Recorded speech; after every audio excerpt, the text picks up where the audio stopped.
Olá, como vai? O Viva Saúde desta semana está começando agora para falar de uma modalidade de exercício que virou moda em todo o mundo, o Pilates. Você conhece? Já ouviu falar? Será que o Pilates é mesmo uma maneira de malhar sem grandes esforços? Ou é uma fisioterapia feita em pequenos grupos? O que esperar dos resultados do Pilates e para quem ele é mais indicado? Para falar sobre isso, nossa convidada de hoje é a fisioterapeuta Ana Cláudia Fontes Rodrigues. Ela é especialista em controle motor e terapia manual. Ana Cláudia, muito bem-vinda aqui ao programa. Obrigada. O Pilates, afinal de contas, virou uma moda por quê? Ele realmente é bom para quem? Isso, o Pilates virou uma moda quando ele chegou no Brasil mesmo, deu aquele boom. E a partir daí, muitas pessoas se aderiram para isso, porque tem um condicionamento, consegue ganhar um condicionamento físico, o relaxamento muscular. É uma técnica onde que a gente, muitas mulheres procuram também, né? Porque tem o centro de força, que é o powerhouse. Então, assim, eles falam que tem uma contração do abdômen, então define abdômen, muitas mulheres procuram por isso, e como na fisioterapia mesmo, a gente consegue trabalhar a reabilitação. Então é uma atividade bem direcionada e cada um vai buscando seus objetivos nela. O Pilates, como a gente vê aí nas imagens, utiliza aquelas camas, aquele maquinário, aqueles equipamentos assim que são bastante estranhos para quem vê na primeira vez. Parece equipamento de tortura, né? Como é que foi a história do desenvolvimento do Pilates para a gente entender a importância dele? Isso, todo mundo chega no estúdio e fala que aquilo é uma sala de tortura mesmo. Mas o método foi criado por Joseph Pilates. Ele nasceu em 1880, ele era um alemão e ele tinha vários problemas, tanto respiratório, problema muscular, algumas distrofias musculares, e onde ele sempre tinha que estar buscando uma atividade física para fazer. E a partir daí ele buscou natação, artes marciais, algumas atividades de rotina mesmo, e ele sempre tinha que estar fazendo algum exercício físico para não perder massa muscular e o trabalho de respiração também pelos problemas respiratórios. E a partir daí, ele como alemão, ele se mudou para a Inglaterra antes da Primeira Guerra Mundial, e ele confinado lá dentro de um dos campos da Inglaterra, antes, período de guerra, ele teve que fazer alguns exercícios com soldados que voltavam no pós-guerra, porque ele observou que se ele não podia ficar parado sem nenhum exercício durante esse período, por que soldados que voltavam do pós-guerra também não poderiam ficar parados? Começou a fazer os exercícios com soldados, e aí as camas antigamente todas de molas, tiravam as molas das camas e começava a fazer os exercícios com eles deitado mesmo. Então alguns exercícios são deitados, depois começava a evoluir, foi passando para de pé, e a partir daí ele foi criando um método, tirando cada coisa das atividades que ele já tinha praticado, né? Como natação, as artes marciais. Ele junta conhecimento de todas essas áreas. Isso. Fora que ele estudou também muita anatomia, muita fisiologia, para entender sobre isso também e criar um método, né? Então, desde quando ele descobriu essas doenças, essas patologias dele, ele começava a observar e trabalhar isso daí a partir do método dele, e foi criado o método Pilates, né? Por Joseph Pilates. Hoje, quem pode dar aula de Pilates? Assim, se você, a gente estava conversando aqui, Viçosa tem mais ou menos 20 academias ou estúdios de Pilates que às vezes funcionam dentro de academias ou são só estúdios mesmo, né? É um número bastante grande de estúdios para uma cidade aqui do tamanho de Viçosa. Se a gente for uma academia e quer procurar referência se ali é um bom lugar para se fazer Pilates, o que a gente tem que ter como critério? Pilates é uma atribuição exclusiva de fisioterapeuta? Não. Tanto o fisioterapeuta, tanto o educador físico pode estar praticando Pilates, pode estar dando aula de Pilates, sendo um instrutor. E a partir daí a gente tem que ver seus objetivos. Qual que é o seu objetivo? Eu sinto dor nas costas, ou eu quero a reabilitação de alguma doença, alguma patologia que eu tenho. Então, o mais indicado seria um fisioterapeuta, que ele tem a especialidade e o conhecimento, não só do Pilates, mas de outras técnicas para estar realizando isso daí. Já o educador físico seria mais que, eu quero um condicionamento físico mesmo, mas eu quero uma atividade mais exclusiva, mais orientada, mais bem orientada, e a partir daí você consegue estar fazendo com o educador físico. Lógico que eles têm também no curso, tem alguns procedimentos mesmo que eles passam pra gente, mostrando quais são os cuidados para melhora de postura, essas coisas, por isso que faz que... Então também... é indicado para que a gente deve procurar um pilates dado por fisioterapeuta se tem algum problema. Isso. No joelho, na coluna, no lombar, né? Exatamente. Tornozelo, ombro, aí a gente procura um fisioterapeuta. Já se for algum condicionamento físico, a gente já vai procurar um educador físico para estar buscando isso daí. Quem dá aula de pilates tem que fazer curso depois de formado? Isso, não é uma disciplina de curso não é de fisioterapia de curso, ou educação física, não? Não. Esses são os cursos que a gente procura depois da formação para estar implementando e buscando mais alguns conhecimentos para estar abrangendo isso daí. Eu já fiz pilates, eu posso dizer, assim, é um exercício que realmente não enjoa, diferente da musculação, que você faz aquilo repetitivo, tem que fazer as séries, assim, são muitos exercícios de pilates, né? É difícil você fazer uma aula igual a outra, né? Porque primeiro a gente passa, você chega lá, a gente passa por uma avaliação e a partir dessa avaliação a gente vai buscar tanto seus objetivos, os déficits musculares, o que a gente precisa alongar, o fortalecimento, buscar o centro de força do nosso corpo, que é o quê? A ajuda do transverso do abdômen, que é como se fosse uma musculatura circulando a coluna, uma cinta mesmo. Então, a partir dali, que a gente chama de powerhouse, que é o centro de força do nosso corpo. Então, primeira coisa que a gente chega lá é fazendo a contração do transverso do abdômen. A partir daí, a gente vai buscar os outros objetivos, que seria para o que você mais precisa, né? É 1 hora de aula em que você tem que ficar assim com o abdômen, né, o tempo todo contraído, e isso ajuda até a reeducar a postura para o resto do dia, né? Com certeza. E o Pilates também alonga, né? Tem. O Pilates fica mais assim, elegante. Tem, porque a gente fala que os princípios do Pilates é o que primeiro? É a consciência corporal de que manter uma boa postura durante o dia, não só na aula, mas passando isso durante o dia. Depois, a força do transverso do abdômen, que é a contração, a ativação dele. Por último, depois vem a respiração, e aí depois tem a fluidez dos movimentos, a fluidez dos exercícios, sendo mais tranquilos, aí que leva ao relaxamento, a melhora da postura mesmo, e a partir daí vai indo. Porque muitas dores de coluna, né, tanto na parte de cima quanto na parte de baixo, na lombar, tem a ver com o abdômen, né? Tem, com certeza. Pela não ativação desse transverso do abdômen, como se fosse uma cintura, uma cinta mesmo, que liga de um lado ao outro lá atrás na coluna e vem segurando as vísceras aqui anterior. Então é pela não ativação dele e faz com que a coluna fique mais instável e a partir daí que vem gerando as dores. Muitas vezes a pessoa tem problema de coluna, procura às vezes musculação para fortalecer a coluna, mas esquece do abdômen, não adianta nada. Exatamente, não adianta ficar fazendo 500, 100 abdominais lá durante a academia, porque se não tiver ativação dessa musculatura do transverso do abdômen, que é mais interna, que é mais uma musculatura bem profunda, depois que vem as camadas de oblíquo e reto abdominal, que é o que a gente faz de abdominal mesmo na academia. Então, primeiro tem que ter o quê? A ativação dessa transverso do abdômen para depois começar com exercícios lá. Ana Cláudia, quem pode fazer pilates e a partir de que idade? Daqui a pouco a gente vai falar sobre essas duas questões, né? Da reabilitação e da melhoria física. Sim. Mas quem pode fazer? A partir de que idade? Criança, adolescente pode fazer pilates? Pode, não tem problema. Não tem contraindicação nenhuma. Principalmente adolescente quando está naquela fase de estirão, por causa das escoliose, aquelas coisas. Então, adolescente nessa fase de estirão, que a gente já sabe que tem um desvio postural, é interessante porque a gente consegue estabilizar a musculatura, fazendo com que a curvatura aumente, diminua cada vez mais o nível do grau da escoliose, né? Então, quando começa a fazer mais novo, então melhor é o resultado no futuro depois. Não precisa de utilização de colete, não tem aquelas...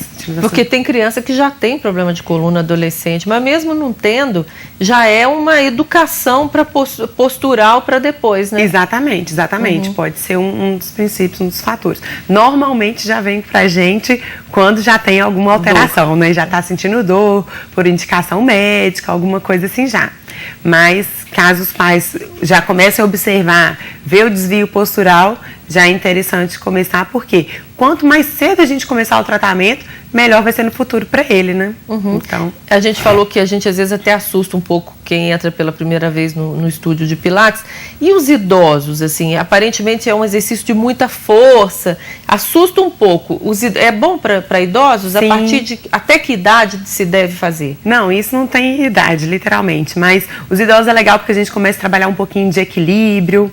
Então, porque a partir de uma certa idade vai diminuindo esse equilíbrio dos idosos, então continua mantendo a força muscular, porque também com o passar da idade isso tende a diminuir. Então é tudo para manter, tentar diminuir, porque o que acontece? Quando a gente chega no topo, no auge, quando a gente está com 30, 35 anos, depois vai o quê? Só caindo cada vez mais, com diminuição de flexibilidade, diminuição de força muscular, diminuição de equilíbrio, por isso que cai muito mais. Então no Pilates a gente tenta manter isso daí, ou se já perdeu, ganhar um pouquinho mais para estar estável, conseguir mais essa alteração, diminuindo essa alteração aí. Quanto custa mais ou menos fazer Pilates aqui em Viçosa? Tem lugares que é caríssimo, né? Tem lugares que uma academia de Pilates custa R$500 por mês. Né? Exatamente. Viçosa, a média de preço, isso é 150 a 200 e poucos reais. Isso altera 2 vezes na semana. Porque tem gente que faz 2 ou 3 vezes na semana. Eles me perguntam, Ana Cláudia, tem tanta diferença assim? Eu, como fisioterapeuta, que eu trabalho a reabilitação, para mim não tem tanta diferença de 2 a 3 vezes na semana. Por quê? Eu passo muitos exercícios lá e me peço para fazer em casa. Então, você aprendeu esse exercício aqui, já está fazendo legal? Então, esse você vai ter que repetir em casa para mim, mais 2 ou 3 dias. Já no educador físico, provavelmente eles trabalham de 3 vezes na semana. Porque então, se você quer uma musculatura mais definida, né, malhar mesmo no Pilates, tem que ser 3 vezes por semana. Aí é um pouco mais caro. Aí seria um pouco mais caro, vai aumentando com o valor de hora-aula, né? Então, isso que interfere. Ana, a gente vai para um pequeno intervalo. No próximo bloco, nós vamos falar sobre os benefícios do Pilates, tanto para malhar o corpo, quanto para a reabilitação de problemas mais sérios e como que isso pode ser conduzido na sua vida. O Viva Saúde faz um pequeno intervalo e volta já.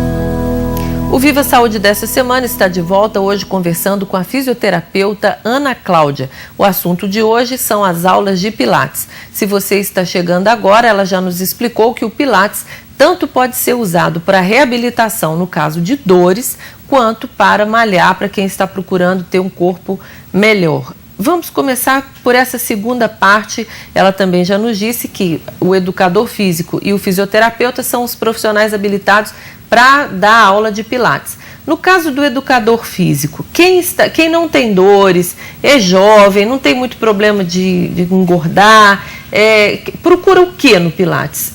Qual que é a diferença do Pilates para a musculação? Isso, o Pilates ele vai ter um direcionamento, tanto porque, igual eu falei, tem avaliação, a partir da avaliação a gente vai buscando quais são os principais musculaturas que a gente deveria trabalhar. Só que no Pilates, normalmente, a gente coloca 2 alunos por horário. Então, é mais direcionado quanto numa sala de musculação que você às vezes fica solto, a não ser que você tenha um personal do seu lado, né? Mas fora isso, você estaria tendo uma atividade mais bem orientada, né? Mais personalizada, exatamente, né? Isso é muito importante, assim, mais que 2 numa aula de Pilates é muito? Para um profissional, eu diria, principalmente fisioterapeuta, não é indicado, não. No caso de educador físico, eles colocam até 3 ou 4 no máximo, assim, para estar conseguindo. Mas já perde um pouquinho, porque tem que manter a postura o tempo inteiro, tem que lembrar sempre da respiração. Então, é difícil você estar coordenando 2, 3, para a partir daí chegar em 4 alunos para estar direcionando todo mundo, até você ir falando, o tempo inteiro a gente fica se explicando na aula, lembra disso, lembra daquilo, olha o transverso, olha a respiração, vamos crescer. Então, para estar orientando isso em 4 pessoas, você acaba perdendo um pouco o foco, né? Então, normalmente, às vezes 3 para educador físico, fisioterapeuta no máximo 2. Quando a reabilitação... Então, no máximo 3, assim, se você achar uma academia de Pilates que coloca mais de 3 pessoas numa sala, não é muito confiável, assim, os resultados não vão ser tão bons, bons, bons, porque você acaba perdendo um pouquinho, né? Agora, Ana Cláudia, quem quer malhar para definir a musculatura, o Pilates é muito bom. Mas, assim, condicionamento aeróbico, perder peso, nem pensar, né? Não é para isso, né? Não, sempre tem que estar acompanhado mesmo a uma atividade aeróbica, que seria uma caminhada, uma esteira, uma bicicleta, porque é igual na musculação. Você chega na musculação, primeiro você faz o quê? Uma atividade aeróbica, depois começar os exercícios. Mesma coisa que seria no Pilates. Sempre a gente começa, tem que estar fazendo por fora uma atividade aeróbica. Por fora. Depois, e não lá dentro da academia. Quem corre, quem nada, pode fazer Pilates para se fortalecer. Exatamente. Algumas academias têm a esteira e a bicicleta à disponibilidade, né? Outras a gente já pede para estar fazendo por fora, porque é interessante esse trabalho aeróbico antes ou depois, intercalando às vezes com Pilates, porque é uma coisa que não traz esse benefício. Eu já vi algumas pessoas falando assim, eu gosto de Pilates porque não sua. Eu posso fazer o Pilates e trabalhar porque eu não suei. Não suou, mas também não perdeu caloria, né? Mas nem sempre isso acontece também, não. Porque o que acontece? O Pilates... muita força, com certeza. O Pilates, ele tem níveis, né? Então, assim, se uma pessoa chegou agora, ela tem um nível inicial, a gente começa com exercícios mais tranquilos, para começar essa contração do centro de força, que é o powerhouse. Depois começa os movimentos com braço de perna, e a partir daí passa para o nível médio, que a gente já entra um pouquinho com o trabalho de equilíbrio, e o nível avançado é onde que a gente consegue trabalhar bem agitado mesmo. Então, tendo todos os objetivos, tendo todos os princípios, ele já conheceu tudo desde o início, a gente consegue evoluir um pouquinho os exercícios. Então, assim, dá para pegar pesado também. Mas o condicionamento físico é diferente, é igual na musculação. Às vezes você chega lá, faz 5 minutos de esteira, depois vai malhar. Então, tem gente que às vezes nem chega a fazer atividade aeróbica, já vai direto malhar. Não é o indicado, mas consegue transpirar e suar da mesma forma, porque consegue pegar exercícios mais pesados. Eu falei aqui no começo que às vezes você chega no estúdio de Pilates, na sala, e se assusta, né, achando que aquilo é sala de tortura, mas também tem gente que vê os outros fazendo Pilates e acha que aquilo é fácil, tranquilo, aquilo é mole. Não é não, faz muita força, Exatamente, né? É porque não está lá fazendo. E não só faz força, como assim, a sustentação do exercício é muito difícil, né? Exatamente. Tem muito exercício isométrico, que é o quê? Exercício parado, onde que exige força desde a cabeça até a ponta do pé. E aí quem vê acha que você está lá só paradinho, sem fazer exercício nenhum, mas querendo ou não, está contraindo todas as musculaturas, dependendo de algumas posturas que o bicho pega lá. Quem quer malhar mesmo, definição, principalmente às vezes homem que procura mais isso, mulher em geral quer ficar definida, mas não quer ficar bombada, né? Quem quer malhar mesmo, Pilates não, né? Isso o educador físico consegue responder melhor com relação, porque eu sei que pouco que eu conheço dessa área, mas tem o número de repetições, a carga, o descanso, e isso que faz com que leve à hipertrofia muscular, que é essa definição muscular mesmo, que a maioria dos homens prefere. Apesar que hoje está caindo muito isso por terra, porque a gente sabe que isso, o índice de lesão é muito alto. Então, muita gente hoje está querendo bem-estar e a saúde do que se lesionar, né? Então, isso tem o número de repetições, tem, então, assim, normalmente na academia. Por quê? Como a gente trabalha com molas, e essas molas têm o nível de carga dela, então, às vezes, pode chegar numa última mola e não consegue essa carga que ele suporta, né? Então, tem essa diferença também. Não é exatamente para você ficar bombado, mas o que você ganha em elegância, em alongamento, em postura, em condicionamento é muito bom, né? Com certeza, com certeza. Essa postura vem, que a gente fala, tem que estar ajudando no dia a dia, porque não adianta você ir lá 2 vezes na semana, 2 horas, contando nessas 2 semanas, ou então um dia vai lá 1 hora, o dia tem 24 horas, e aí as outras 23 horas como você vai ficar? Se ficar com uma postura ruim, não vale a pena. Então, assim, essa consciência corporal a gente se insere lá para levar no dia a dia. E os exercícios que a gente faz também, que a gente procura, na avaliação a gente já busca. Qual atividade que você faz? O que você está buscando para o Pilates? Para a gente estar inserindo esses exercícios no exercício do Pilates mesmo, para levar para o dia a dia depois. Isso é uma informação importante, assim, da mesma forma que a gente falou que uma aula de Pilates não pode ser muito cheia, o bom profissional de Pilates tem que fazer uma boa avaliação, né? Você não pode chegar lá malhando não, Exatamente, né? tem que ver, né? O que o telespectador pode esperar dessa avaliação? Essa avaliação a gente vai perguntar se já teve algum problema, qual o objetivo do Pilates. Segundo, a gente já vai perguntar se teve alguma fratura, se já fez alguma cirurgia, se sente alguma dor, ou se já teve crises anteriores, entendeu? Se já teve dor anteriormente. Porque isso tudo a gente vai estar buscando para melhorar no Pilates. Depois a gente faz uma avaliação estática, que é da postura mesmo, e dinâmicas de algumas musculaturas estabilizadoras para estar observando isso daí, vendo o que a gente precisa ser trabalhado. Qual musculatura que é pouco ativa, qual musculatura que tem déficit de alongamento. Então, a partir daí, para a gente estar buscando essa melhora e o melhor no desenvolvimento do exercício também. E essa avaliação é individual? Assim, você tem que fazer, você e o fisioterapeuta ou educador físico, sozinho antes de começar a primeira aula. Isso é muito importante. Exatamente. Porque é aí que a gente vai colher a história toda do cliente que está entrando. Está entrando lá. E a gente vai ver tudo que a gente pode estar fazendo, tudo que a gente pode estar estimulando. Porque às vezes já fez várias cirurgias, já teve vários problemas. Então, se você não colher essa história direitinho antes, então vai chegar lá, pode ter algum exercício que pode lesionar. Então, a gente tem que fazer tudo de maneira minuciosa para quê? Chegar lá e fazer o mais correto possível. Então, tem que ter uma avaliação individualizada e buscando todos os objetivos e os déficits que a pessoa tem para estar observando isso daí. Outro dia eu vi uma pessoa comentando, aí vem a pergunta, ela faz Pilates num lugar aqui na cidade e ela falou que muda muito os professores, quase nunca é o mesmo professor. Eu até comentei se isso não deve ser uma coisa boa, porque o professor, o instrutor tem que te conhecer para saber quais são os problemas, não é isso? Exatamente. Tem que existir uma relação ali entre os dois de conhecimento para poder ter benefício, né? Porque senão é igual uma aula de musculação, que até isso também tem que ser individualizado. Né? Exatamente. Tem que chegar lá, igual sempre quando chega eu pergunto, e aí, como é que passou? Para saber de como que foi a aula anterior para essa daqui. Será que teve alguma coisa será que eu errei? Não, tá tudo ok? Beleza, vamos seguir para frente. Ah, não, Ana Cláudia, senti tal coisa diferente. Ah, isso é bom, então vamos continuar nesse caminho. Então, assim, o saber da aula anterior também é muito importante para a gente seguir o que vai ser. Principalmente porque o Pilates a gente não monta uma ficha, não tem uma ficha dos exercícios. A gente tem uma ficha das musculaturas que precisa ser trabalhada. Então, a gente sabe que tem que trabalhar aquilo. E aí a gente vai criando os exercícios para estar trabalhando daquela forma ali. Vocês preparam a aula para cada aluno? Antes de... Eu sou sua aluna. Aí eu chego na sua aula, tem uma aula direcionada para mim? Isso, tem uma aula que a gente já sabe o que vai ser trabalhado nela e a partir dali, dependendo de como que você chega, então, será que dá para eu trabalhar tudo aquilo? Ou então, às vezes, alguns exercícios são diferenciados por ter tido alguma alteração, alguma intercorrência nesse período, né? Então por exemplo, eu faço Pilates com um colega. Aí, se a mesma aula para mim e para ele, pode desconfiar que não está certo. Dependendo, não. Isso não é... A não ser que a gente tenha os mesmos problemas. E todo mundo sempre tem alguma coisa. Né? Exatamente. Mas coisa que é muito difícil, você pode ter o mesmo problema, mas a alteração muscular do seu corpo é diferente da dele.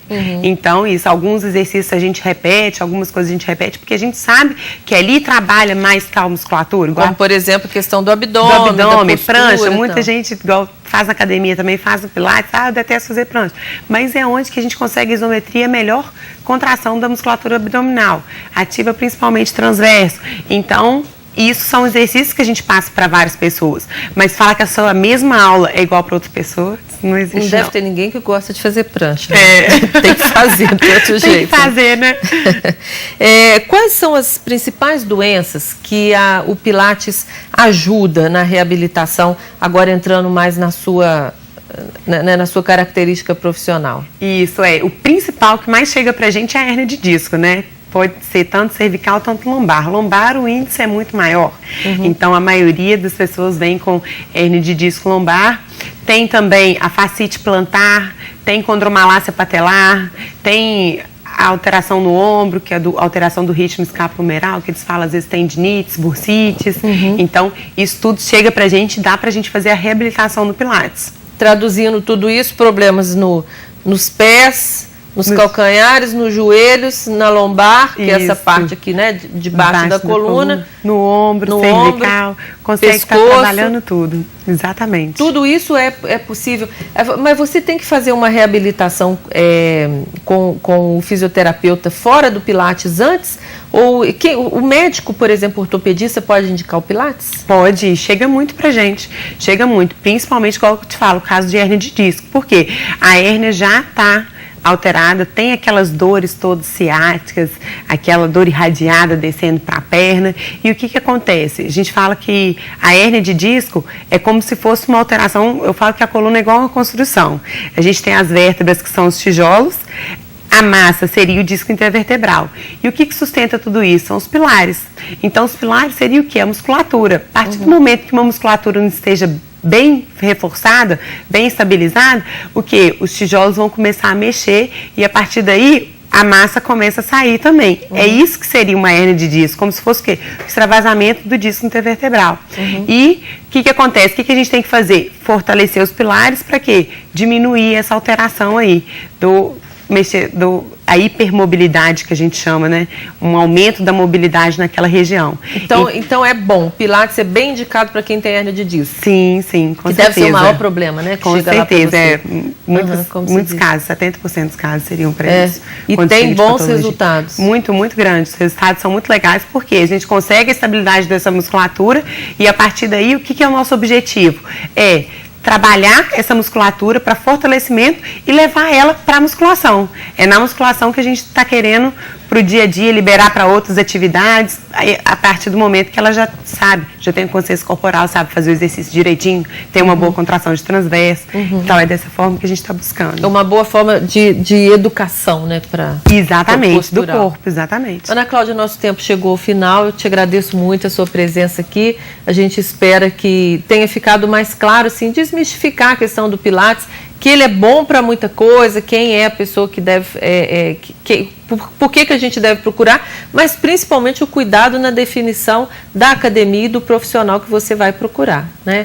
As aulas têm que ser para poucas pessoas, o profissional tem que ter habilitação, tem que ter feito o curso, porque senão acaba que pode prejudicar, né? Uma condução errada da aula pode causar mais problema do que solução. Com certeza, com certeza. Muito obrigada, então, pela sua presença aqui. O Viva Saúde desta semana está chegando ao final, agradecendo a sua atenção e a sua audiência. Esse programa é uma produção conjunta da TV Viçosa e do programa Medicina Consciente do curso de Medicina da UFV.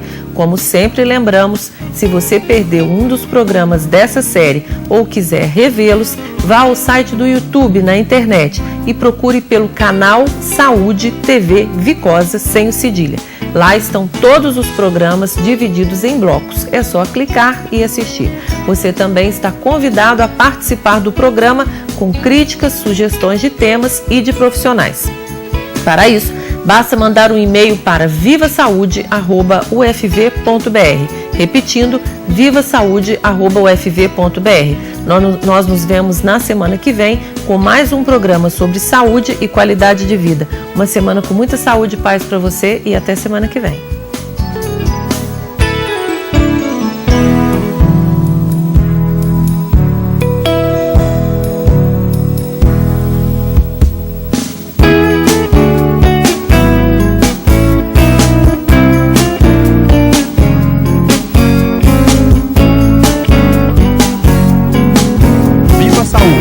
Apoio Cultural, Agros, Instituto UFV de Seguridade Social.